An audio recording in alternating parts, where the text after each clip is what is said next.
The other lion.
In this episode, I'll be taking pictures of birds on the Galapagos Islands.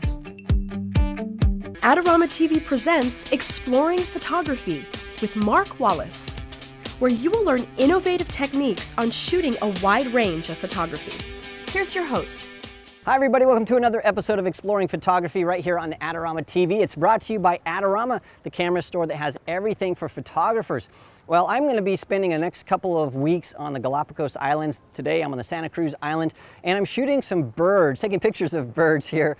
And I posted a few of the results I got from a couple days ago on my Facebook page, and I got a ton of questions. And so I want to explain how I got the results that I got. Now you can see here that the birds that I shot previously all have they're really frozen. And to achieve that, what you need is a really fast shutter speed, but you also need to make sure that those birds are in focus. And so I want to talk to you about those two things, freezing motion and focusing.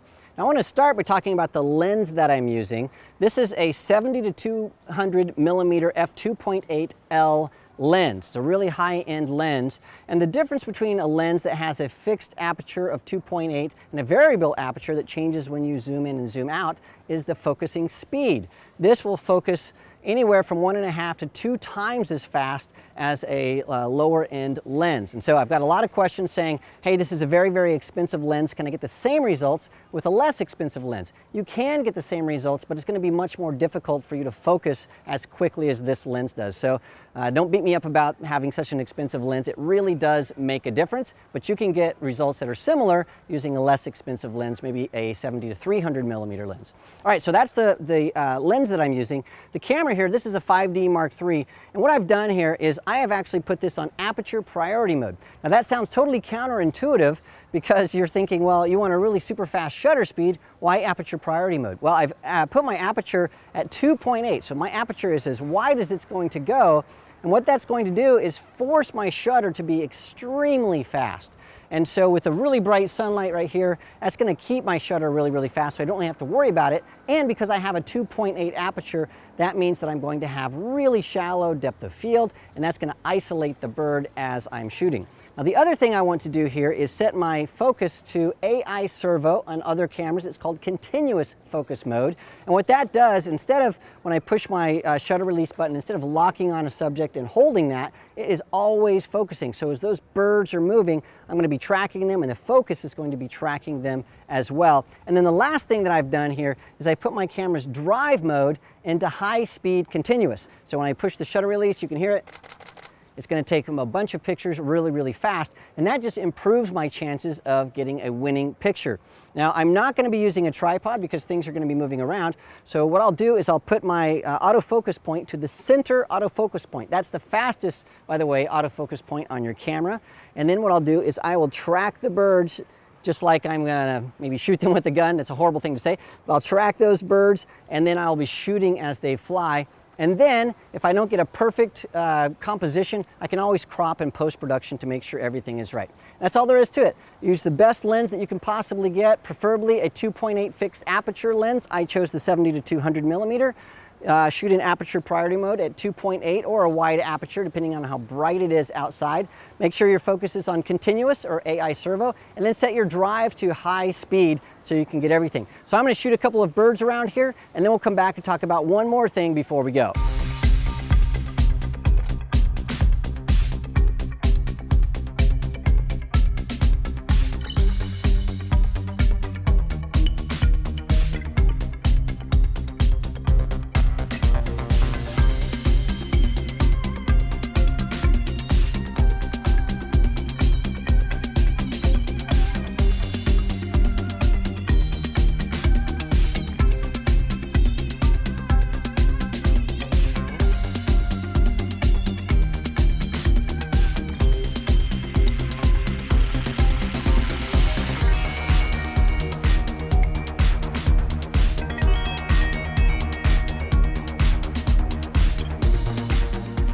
Well, part of taking photos of birds, it's a waiting game, and so I'm waiting for some of these birds to fly by, and you never know what you're going to get. There's a guy right there.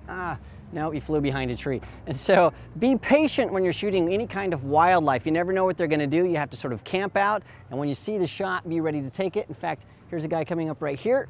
I'm going to just track him. Perfect, here he comes. And that's how, oh, look at this guy. Yeah, that's how it works. You have to make sure that your camera is always ready to go because you never know what happens. So I've got my everything preset, and as soon as I see something, I can go ahead and shoot. So let's keep going and see what kind of shots we get. Hey, I just want to remind you that Adorama has some terrific contests. You can win great prizes. So click on the link and enter the contest today. Another tip about shooting wildlife is just always be on your toes. I was shooting the birds, but we looked down and there was this lizard swimming around and climbing on the ropes and eating some stuff off this boat. And so I was able to shoot some extra bonus pictures. And so that's something you might be looking for birds, but then who knows, maybe an elk or something is going to come out of the woods if you're in North America. So make sure that you pay attention to other things around you. You don't want to miss a great opportunity.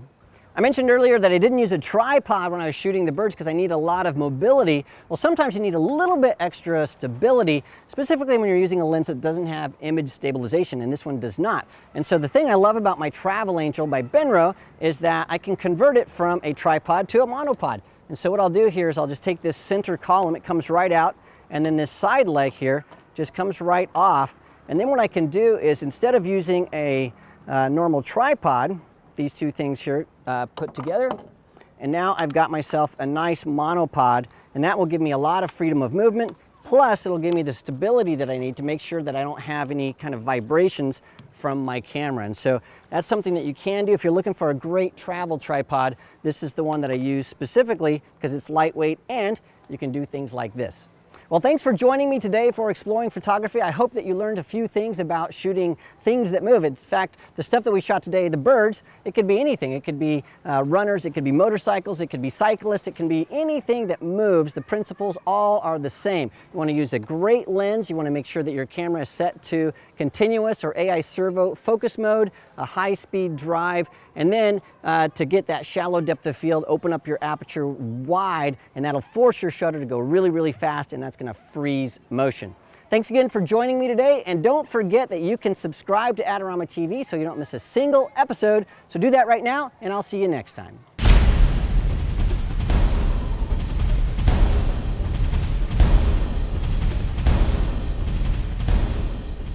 Do you want great-looking prints at low cost? Be sure to visit our easy-to-use online printing service.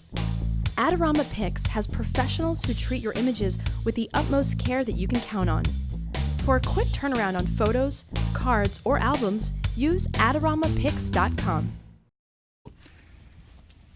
The man I'm talking about was not a Scrooge now. He was a kind, a decent, a mostly good man, generous to his family and upright in his dealings with other men, but he just did not believe in all of that incarnation stuff which the churches proclaim at Christmas time. It just did not make sense, and he was too honest to pretend otherwise. He could not swallow the Jesus story about God coming to earth as a man. He told his wife, "I'm truly sorry to distress you, but I'm just not going with you to church this Christmas Eve." He said he'd feel like a hypocrite, that he'd much rather just stay home, but that he would wait up for them. So he stayed, and they went to the midnight service. Now, shortly after the family drove away in the car, snow began to fall. He went to the window to watch the flurries getting heavier and heavier. Then he went back to his fireside chair, began to read his newspaper. Minutes later, he was startled by a thudding sound, and then another, then yet another. At first he thought somebody must be throwing snowballs against the living room window. But when he went to the front door to investigate, he found a flock of birds huddled out there miserably in the snow. They had been caught in the storm.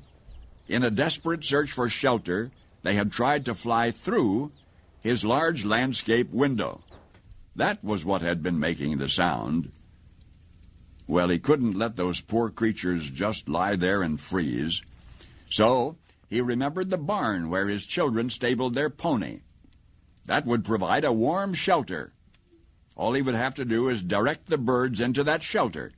Quickly he put on a coat and galoshes, and he tramped through the deepening snow to the barn, and he opened the doors wide. And inside the barn he turned on a light so the birds would know the way in. But the birds did not come in. So he figured that food would entice them.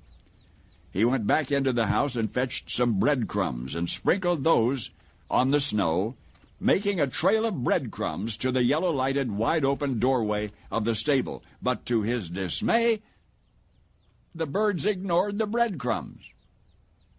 The birds just continued to flop around helplessly in the snow. He tried catching them. He could not. He tried shooing them into the barn by walking around them, waving his arms, but instead they scattered in every direction except into the warm, lighted barn. And that's when he realized that they were afraid of him. They were afraid of him. To him, he reasoned, "I'm a strange, terrifying creature. If only I could think of some way to let them know that they can trust me, that I'm not trying to hurt them but to help them. But how? Any move he made tended to frighten them and confuse them. They just would not follow. They would not be led or shooed because they feared him. And he thought to himself, if only I could be a bird now, if I could be a bird and mingle with them and speak their language and tell them not to be afraid, then I could show them the way to the safe, warm barn.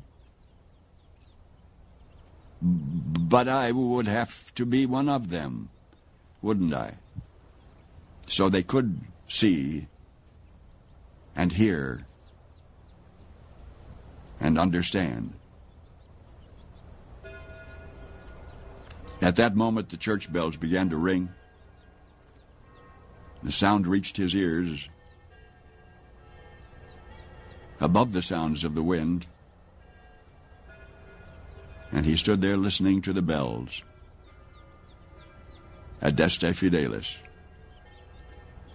Listening to the bells pealing the glad tidings of Christmas, and he sank to his knees in the snow. Paul Harvey, I hope for you and those you love This will be a wonderfully Merry Christmas.